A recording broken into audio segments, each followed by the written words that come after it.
Senior anchor நீங்க சொல்லுங்க. மாட்டேங்குதா என்கிட்ட விடுங்க. நீ இரும்பு தான் அடிச்சிட்டு இருந்த, ஈ அடிச்சியா? எல்லாம் அடிச்சேன். அப்படியா? ஜட்ஜஸ் வெல்கம் பண்ணும்போது எப்படியான வார்த்தைகள்லாம் நீங்க யூஸ் பண்ணுவீங்க? எனக்கு ஒண்ணுமே புரியல. இங்க பாரு. சீனியர் ஆங்கர் நீங்க சொல்லுங்க. என்ன புரிஞ்சதா? இப்ப புரியுது. ஏய் சரோஜாக்கா கிடா சவுண்ட் விடாம கிற தொரமா வாங்க. Godfather of cooking, let's share it for Damu அவர்கள்.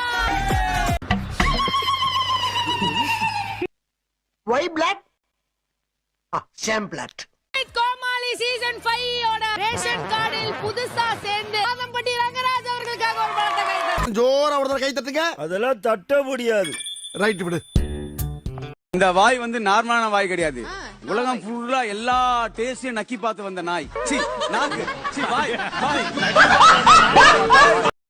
இதை விட கேவலமா ஒன்னு சொன்னா இது பண்ண முடியாது. அது அவங்க ரெண்டு பேருக்குள்ள அடிச்சிக்கணும்.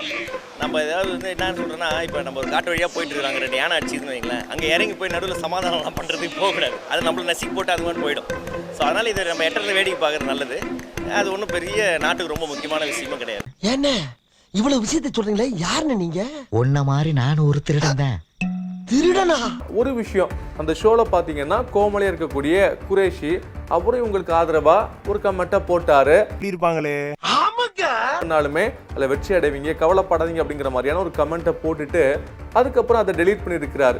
ஏன் இதுல எதுல உண்மை? ரெண்டும் உண்மைதானே. என்னடா சொல்ற? அவர்கிட்ட வாங்கின காசுக்கு ஏணி சின்னத்துல ஒரு குத்து, உங்ககிட்ட வாங்கின காசுக்கு தென்னை மரம் சின்னத்துல ஒரு குத்து. ஆக மொத்தம் ரெண்டு குத்து. ரெண்டு குத்துனே. மூணாவது குத்து நான் குத்தவா? குத்துனே உன் கையை தரோளமா குத்துனே. நீங்க எல்லாரும் பாத்திருக்கீங்க, ஒருத்தர் அவளுக்கு பிடிக்கலன்னா அங்கே குடி தோண்டி போச்சிருவா. தாமரை லாஸ்டிக் அவளை பிடிக்கலாம், அவள் தான் முடிச்சிருவா. அவளை பேசி பேசியே முடிச்சிருவா. ஏண்டா ஏன் இந்த